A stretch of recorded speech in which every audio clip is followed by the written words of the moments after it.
You're listening to Win-Win, an entrepreneurial community with your host, Ben Wolf.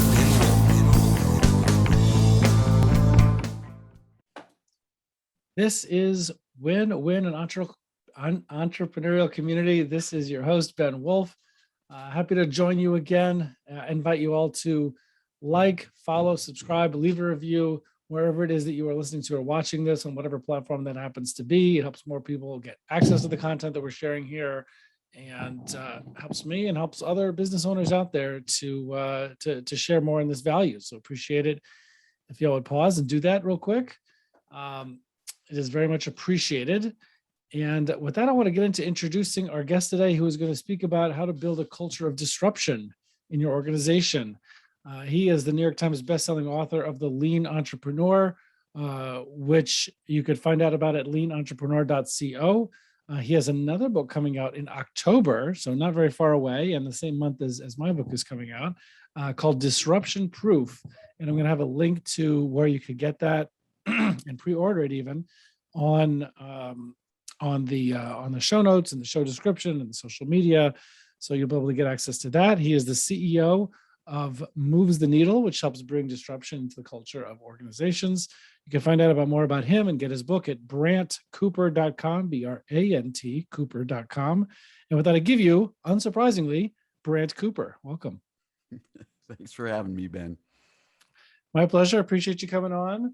And I want to ask you to do what I ask everybody to do, which is to give us like a quick 2 minutes. It's going to give us a little context. How do you end up working on and speaking about, the topic, I guess, primarily of disruption and what that means and how it fits in the culture and how you inculcate it and what it's better than and what it's not better than. And how did you get into this? Right. So give us a little context, 2-minute background. Yeah. So I lived through the .com boom and bust. So I was up in the Silicon Valley era. I was in the Silicon Valley area during the whole .com boom era. Mm-hmm. And so I was in a bunch of startups and that was really what we were trying to do. We thought we were, changing the world. We were trying to change the world. And there were a lot of assumptions about what we were going to do. And the bust was really sort of not so fast. I mean, I think that we are changing the world. We're all changing the world, but it takes a little bit longer than perhaps, 1 decade in Silicon Valley. But there's a mindset there. There's a bunch of principles around dealing with uncertainty, which is really what startups are about, as opposed to, say, large businesses that have already figured out a multiple markets.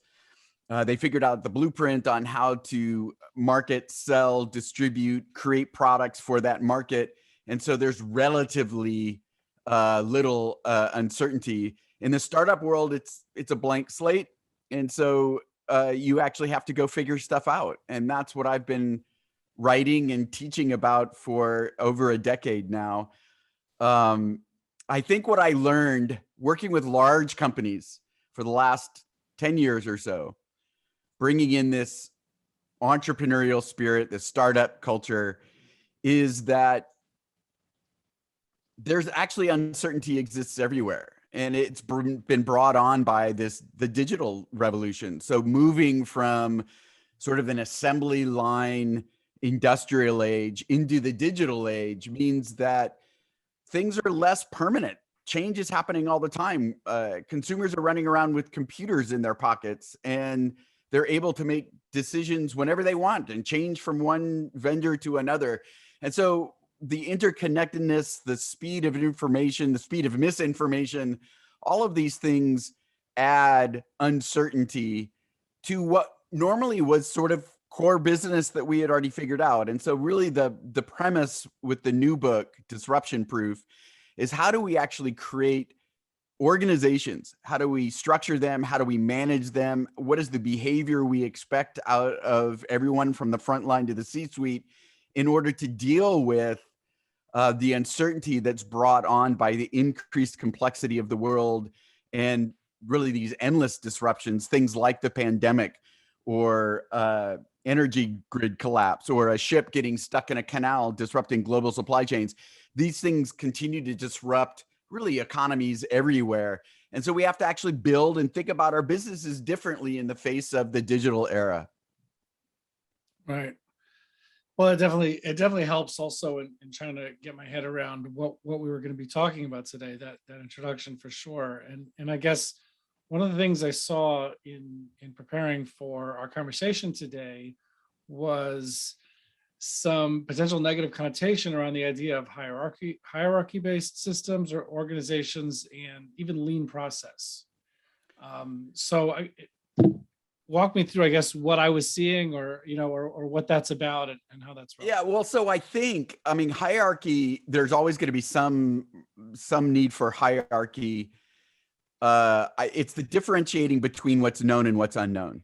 So if you are working in a very known environment where things are figured out, then you can manage efficiency based upon the amount of output you get for the amount of input you put into the process. You can manage people by them repeating known tasks that have the output that you want. So in Right. those contexts, the traditional way of management is fine.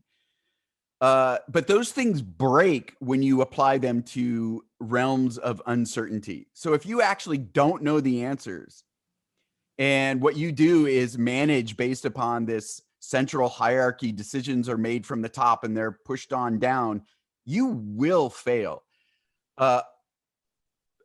Forcing execution in the face of uncertainty is really just taking one shot at something. There's no way to bounce back from that. It will lead to failure. And so the fact, or the idea, that there's increased complexity means that we need to learn how to balance those traditional management practices with learning practices, with exploration. And so rather than, the innovation industry peddles the idea that you need to divide up your company into an execution part of your business and an exploration part of your business. Mm-hmm. And the reality is that you need to balance those everywhere, all across the company. It's going to differ in the balance when you are in the core business versus, an innovation group. But everybody needs to learn how to deal with the uncertainty. It's interesting to me that you bring up the term lean. I don't think that there's anything anti-lean in any of my I don't know what I saw. I ideas must or have writing. saw something. I don't know what I saw. Yeah. I can't remember now. Okay. I mean, to me, lean is the reduction of. But I guess it's a repetitive process, which is not always applicable. Well, lean is actually about reducing waste, and so it really isn't about repetitive processes either, except for that Okay. you are you're repeating what you've actually learned to work really well. So you don't want to vary from what's actually working. The trick in the, sort of this digital world is that you actually have to go in, check more often whether in fact those repeated processes are the most efficient, whether you actually have, continuous improvement is very much a lean concept. And the idea of continuous improvement admits that there's a certain amount of uncertainty, because if you always can improve the processes. And so you're building that into. So I'm actually very pro lean. Mm-hmm. It just doesn't explicitly deal with uncertainty in the same way that say the lean startup movement or lean innovation talks about it. Right. What are some areas that people might be in, as business owners, or leadership people who might be listening to this? What are the most relevant kinds of organizations for the stuff that you teach about with the disruption culture? Any organization that faces uncertainty. Right. Well, right. That could be anything. I mean, I used to work in home care, for example. Right. Built an organization around home care. So there's always uncertainty. There's always things potentially changing, but you had to build an organization that works with thousands and thousands of patients, and thousands of caregivers. And how does that, what kind of processes work and keep you compliant? And so yeah, so I guess if you don't mind, speak more about what you help teach people to do. Well, so we've done quite a bit of work in healthcare. Some of it is around, say, a digital transformation project. And so this is this is an organization, a global organization that perhaps didn't keep up with the changes, and then gets to a point where really their very existence depends upon figuring out what's a modern version of their diagnostic equipment, and how do you actually bring all of that data together, and how can you bring in correlate that data to, say, government data or even to competitors' diagnostic equipment. And so they went and started a really massive digital transformation project to create a platform, is really what they were going for. And it was it's still ongoing, a very large endeavor. But so what we did is we helped formulate 7 what I would call agile teams. They were kind of large for traditional agile, but they represented different parts of what this platform might be. And they were cross-functional, interdisciplinary, ranging from different areas across the company. And basically, we put them through learning processes. We taught them how to talk to customers and how to interview stakeholders. And we taught them how to run experiments, which is really around measuring people's behavior. So instead of automatically assuming that people will say what they will do, you can run behavioral type experiments to validate whether people will behave in the way they say or the way you think that they will. So it's assumption busting. It's using evidence to make decision making. So those are the types of workshops and accelerator programs we put companies through in absolutely every industry sector. They're not always so grand. They can be marketing organizations that need to figure out what are the changes in a particular market, or bringing new existing products into emerging markets. It could be how you might be able to apply a chemical to new product development. I I don't mean to sound flippant, but it's wherever there's uncertainty. The thing is that it's hard for people to differentiate between that. It's not something that is normally inside a hierarchical command and control system. There isn't often the self-awareness and the reflection to actually say, hey, do we really have the answers in today's modern society? And how can we go and learn whether what we know is true or not? And so those are the practices that we're teaching companies how to go and figure stuff out. Well, how do you, so if you can maybe give an example, how you, what's an example of a process of how you teach someone to, or a tool that you taught someone to use to navigate uncertainty or to learn an experiment when that was not the way they did things before, or maybe they thought they were in a more stable type of field. I don't know. Well, again, I can't really teach them the self-awareness to figure out whether or not they know when they're facing uncertainty because things aren't working anymore, right? I sort of joke that the definition of insanity that everybody says is that, you keep doing the same thing over and over again and you expect different results. And what I joke is, well, you're doing the same things over and over again and you are getting different results, and you don't necessarily want the different results.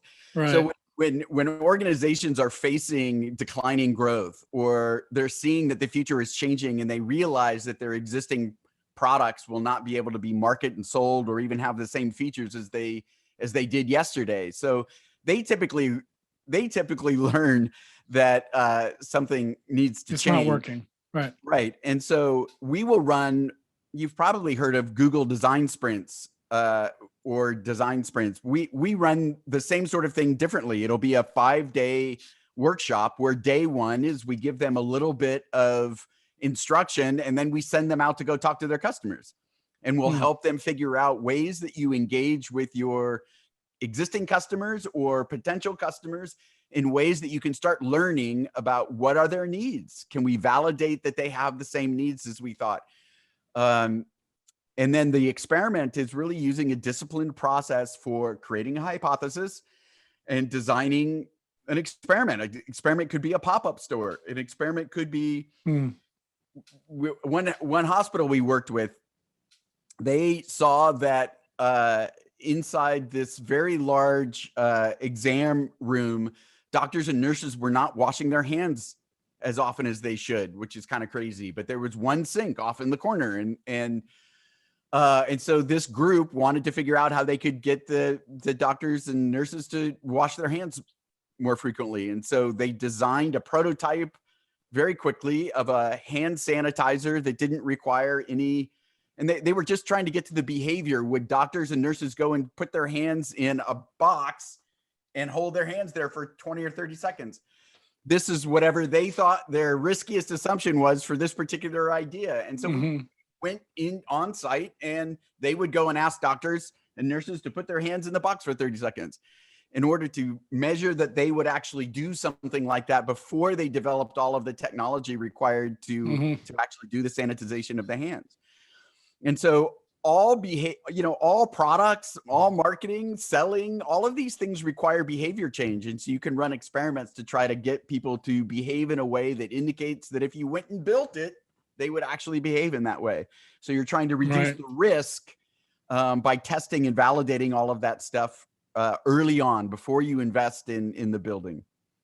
Right. It makes sense. I mean, it's, one of the things is that any organization before it become, you mentioned like, the .com boom and everybody's, trying to be the disruptor. But I mean, the reality is that, that when you're in one of those stable industries and things stop working, I mean, that's when they're ripe to be disrupted by someone else who comes up with a better way, and they're more agile. So you're trying to teach people how to be disruption proof as your book title. So yeah, I mean, I want people to go and disrupt themselves. And so if you disrupt yourself, then you actually are becoming disruption proof from an outside externality. Right. So there was here in San Diego over the summer, there was a hospital system that was attacked by a ransomware, and it shut down their IT systems. The media sort of treated that like, oh, well, people, it's difficult for them to get, their appointments scheduled. But this actually shut the hospital down for almost a month. And all treatments that had to do with IT, which included cancer treatments, were stopped for 3 weeks. And obviously, this is disrupting the company. It's not a startup that's disrupting them, but it's disrupting the very revenues and the very purpose of the existence of that hospital system. And so in today's day and age, you can't just make decisions based upon efficiency. Like, no, we don't need redundancy because it costs too much money. You might say, well, we should be building redundant IT systems, so if we get attacked, we actually can stay up and running. And it's the same thing with supply chains, and it's the same thing with energy grids. We've gone through several decades now of looking at our business processes only through a financial efficiency lens, as opposed to what are we doing in order to stave off these other types of disruptions that we're vulnerable to because of the digital revolution. It's because of the interconnectedness and the speed of information and the ability of consumers to change from one vendor to another. These are the reasons why all of these things make us more vulnerable. And so we have to look at the way we manage and structure and finance the different activities of our company. We have to look at those differently in order to not have to go through the disruption every time something like this happens. Right. Well, just, what the examples you're giving make me think also of all the stuff that happened after COVID. First of all, with the work from home and people who weren't ready for that. And so there was a gap where you mentioned supply chain. Supply chain, you were getting everything from China. And what does, where did disruptions in that supply chain get in the way of us being able to have the materials to make our products or do whatever we're doing? We're still dealing, I'm going to renovate a house soon. We're still dealing with, materials costs being insanely more expensive and more scarce because of supply chain issues. And actually you could even go back to things like industrial policy that also affected our readiness, the computer chip shortage. And there were a lot of stories that came out pretty quickly after COVID about the restaurants that were able to respond very quickly and start doing delivery or doing other ways in order to fulfill products. So those are examples of very agile companies. And so I think that that's exactly the mindset that we're trying to build in. A matter of fact, one of the case studies in the book is a company that produces digital fabrication equipment to the fashion industry. And so they were slammed by COVID. A lot of their customers, or at least their customers' manufacturers, were in China, and they just ground to a halt.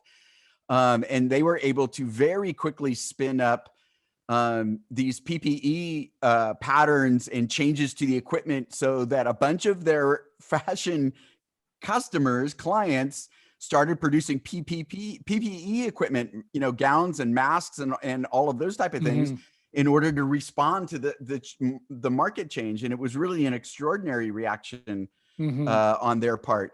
And a similar story actually with the city of Hayward in California, which is a company that's gone through our training. They had the first free COVID testing facility in the country, I believe. And it's because they were able to respond quickly and just went out and did it, put together this testing facility when the fire chief came in and said, I've got a couple of paramedics that have been exposed and they can't come into work because I can't get them tested. And within a month, there's lines of cars down the street getting tested at this facility. And again, it was an extraordinarily fast and agile reaction to changes in the environment. And again, that can't be done through the hierarchical command and control top-down decision making. It doesn't mean that the command and control decision making doesn't have its place. It certainly does. But we have to build in the agility and what I call in my book as a RAD organization: resilient, aware, and dynamic. And this is how you have to build for a 90s that kid like company. me. Excuse me? That's a great terminology for a 90s kid like me. Yeah, exactly. Well, and for a Southern California person like me, I guess. Right. On one of the things you mentioned earlier, maybe we could get close to closing with this, is that, is having this disruption mindset or processes, not only at the C-suite, but front line. I forgot the term you used. How does this apply when you are at the lower levels, right? So to speak, quote unquote, where people need to have results for people above them, whatever. How does this apply? How does this get applied when dealing with the quote unquote lower levels in the hierarchy, whatever? How would you apply this? Yeah, I mean, so or how do organizations should they apply it? Yeah, that's usually for people that are actually doing that sort of work. And so I think that it's mindset wise, they sort of need to be able to feel entrepreneurial by admitting what they don't know and learning before executing. It's often difficult to do if they're in an environment that doesn't sort of allow that, doesn't create a sense of safety for that. And so that's always really, to be honest, that's the struggle with my business, is I have to teach those people, but I've got to get their management to agree that this is what they need to do. Right. And it's very difficult, but partly it is in a lot of organizations that they're asking for permission. They're asking for funding to go and behave in this particular way. And often, to be honest, what I tell people is, well, go and generate evidence for your idea. So you're pitching ideas to management with evidence rather than just the idea themselves.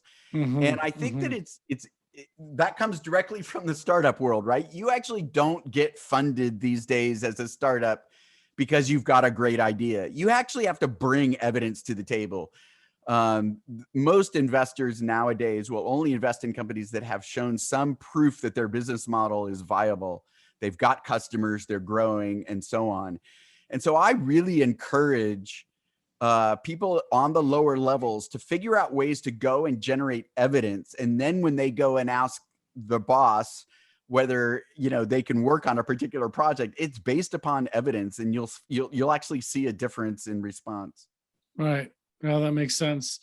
Any other examples before we conclude our stories, examples on, I guess, any of your recent clients or in organizations, how they've how they've taken this disruption proof, approach or learning and experimentation Well, I to think that apply it.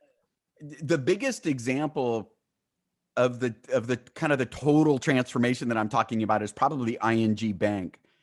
And Mhm. so ING has completely changed the whole structure of their company. All of their banking units in various cities across Europe are organized sort of, loosely based upon how other startups, Google, Amazon, Spotify, are organized. They form these tribes of workers, which are really just agile teams, and they're given missions, and they are allowed to go and figure out what's the best way for them to accomplish that mission.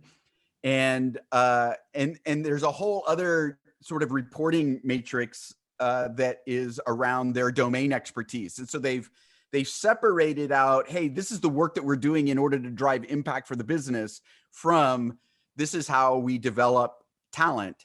And so the whole company is structured. They don't have departments anymore.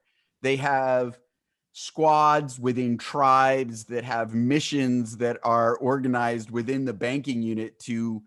Is this separate from the day-to-day functions of the bank? No, All of this, no, or they're actually carrying out the day-to-day functions of the bank they're also? carrying out the day-to-day functions. And so Mhm. you can have a human resources agile team who's responsible for improving the services that they're bringing to their colleagues. And the same goes with marketing, and it's all about the mission. Like, there's really no reason why you can't take any business and break it down into, the divisions or whatever, the different banking units, retail versus wholesale and all that. But then once you get down to a particular level, you should be able to divide up what the company's goals are, divide them up into missions, and you assign those missions to these teams. And there's layers of hierarchy there to make sure that the context is correct and that they're aligned and that the work is being done via the right priorities. But it's flatter than it was before, right? Because you're Mhm. not just managing people doing tasks, you're actually empowering teams to go and solve problems. Wow. Okay, I appreciate it. Fascinating.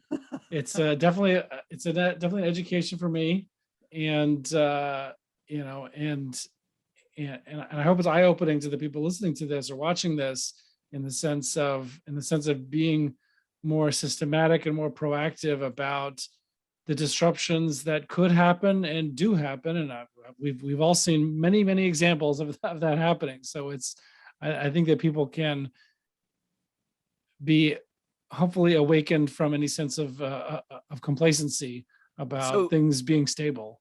yeah, so I think that the most actionable piece of advice I can give is to actually just build in learning time. So if you're running, depending on how many people you have, form a team around some part of your business where there's an unknown, and just build into the practice that whether it's once a week or once a month, the cadence can vary from organization to organization, but build in a half a day of interacting with customers, build in running an experiment within some sprint time period. And I think that what you'll see is that you actually increase the efficiency of the business by admitting what you don't know and actually Yeah, seeking to figure it out. yeah. I think that customer conversation point I mean, it's a great example. I mean, how often do we just go? We stop really asking how we're doing, or what people want, um, and or there's some issue that there is, and just not sure the best way to go about it. So That's right. It could even that's be an great. internal process issue. I mean, we've seen companies figure out how a design group would work better with the manufacturing floor because there's an internal gap that they need to get over. And you just have to take the time and really, again, my argument is that if you do it once a week or once a month or once a quarter, you're not really going to interrupt whatever your execution flow is. You're hitting your numbers. And you just need to make some time to demonstrate that you actually can improve the efficiency of the company by building in Yeah. these learning times. Well, yeah, I guess the way you describe it, it would seem almost inevitable that you're going to find things you didn't know and could be doing better. I mean, Exactly right. it's of course, like you put it that way. I mean, it's like, of course you're going to find problems or issues or opportunities, however, you want to look at it on the That's right. positive side. That's right. But look, I definitely appreciate it. I invite everybody to check out brantcooper.com. You can get his book, Disruption Proof there, find out more about him, brantcooper.com, and really appreciate you coming on. Thank you. Yeah, well, thanks for having me. And I really appreciate people to, I really encourage people to reach out. I respond to any messages. So if people want to continue the conversation, please reach out. Yeah, please do. Again, reach out to Brant, brantcooper.com. Appreciate it. And everyone else, we'll see you on the other side. Thanks. You're listening to Win Win, an entrepreneurial community with your host, Ben Wolf.